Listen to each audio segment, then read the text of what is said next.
सबको नमस्ते। मेरा नाम है डॉक्टर दीपिका कौशल।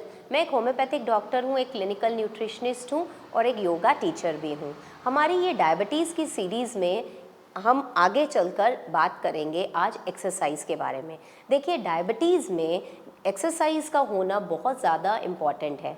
आपको पहले मैंने बताया एक एपिसोड में कि कुछ हमारे ब्लड टेस्ट होते हैं। जब वो ब्लड टेस्ट में हमारा ब्लड ग्लूकोज का लेवल बढ़ना शुरू हो जाता है, तब हमें बीमारी जो डायबिटीज़ है वो डायग्नोज हो जाती है। अब जैसे ही आपका ब्लड ग्लूकोज लेवल बढ़ा, हम लोग को पहले ही चिंता हो जाती है, हम लोग ऑलरेडी स्ट्रेस में आ जाते हैं।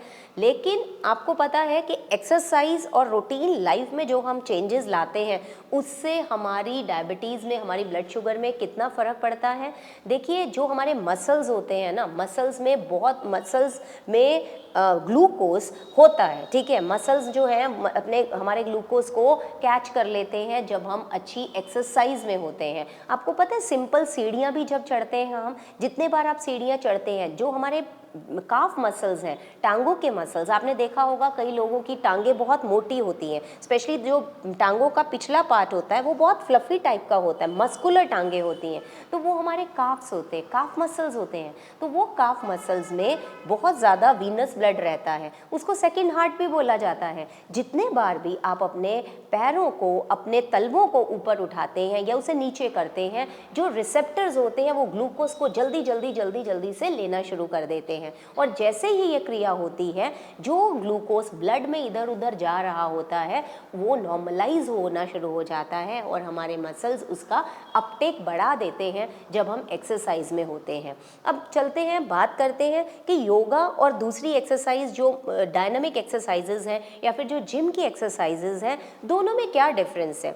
देखिए, जब हम योगी एक्सरसाइजेज करते हैं उस टाइम हमारी अवेयरनेस, हमारी कॉन्शियसनेस, हम लोग ज़्यादा माइंडफुल होते हैं। और योगा में जो मेन रीज़न जो हम जिस पर काम करते हैं वो होती है हमारी ब्रेथ। तो जैसे जैसे हम फोकस के साथ कोई टारगेट ऑर्गन को टारगेट करते, कोई स्पेसिफिक व्यायाम करते हैं या यौगिक आसन करते हैं, उस समय हमें उसका रिजल्ट बहुत अच्छा मिलता है। जैसे कि डायबिटीज़ में हमें वो सारे आसन करने होते हैं जिसमें हमारे जो पेट का डाइजेस्टिव सिस्टम जो है हमारा, वो स्टिमुलेट हो। उसको स्टिमुलेट करने के लिए हम क्या करते हैं, जितने भी ट्विस्टिंग पोस्चर्स हैं, चाहे वो वक्रासन है, वो अर्ध मत्स्येंद्र आसन है, वो विपरीत करनी में भी आप देखिए वो वीनस फ्लो के लिए टांगे ऊपर करते हैं, और जितने धनुरासन है, मंडूकासन है, जहाँ पर भी हम अपने पेट को प्रेशराइज करते हैं, हम अपने डाइजेस्टिव ऑर्गन्स को स्टिमुलेट करते हैं। और पैनक्रियास भी तो यही है।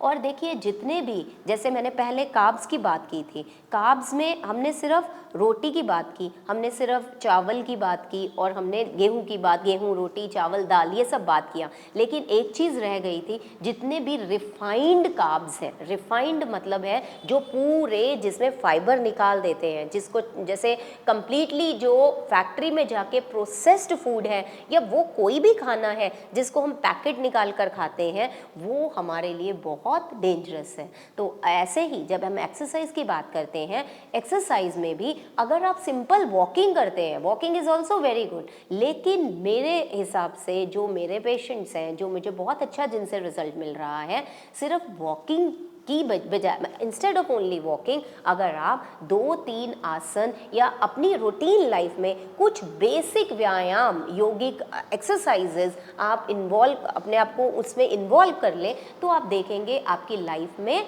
बहुत ज़्यादा चेंजेस आना शुरू हो जाएगा। क्योंकि यौगिक टर्मिनोलॉजी, यौगिक टेक्स्ट के अकॉर्डिंग जो डायबिटीज़ है, हम उसको सिर्फ एक चेंजेस एट फिजिकल लेवल नहीं मानते, कहीं ना कहीं इसमें हमारे सारे कोश इन्वॉल्व होते हैं, चाहे वो अन्नमय कोश हो, चाहे मनोमय कोश हो, विज्ञानमय। तो हम लोग जैसे जैसे वो जो हमारी जितनी भी जो हमारी लेयर्स हैं, हम उन सारी लेयर्स पर काम करते हैं जब हम डायबिटीज़ पर काम करते हैं। फिर मिलूंगी अगले वीडियो में एक नए टॉपिक के साथ। तब तक के लिए नमस्कार।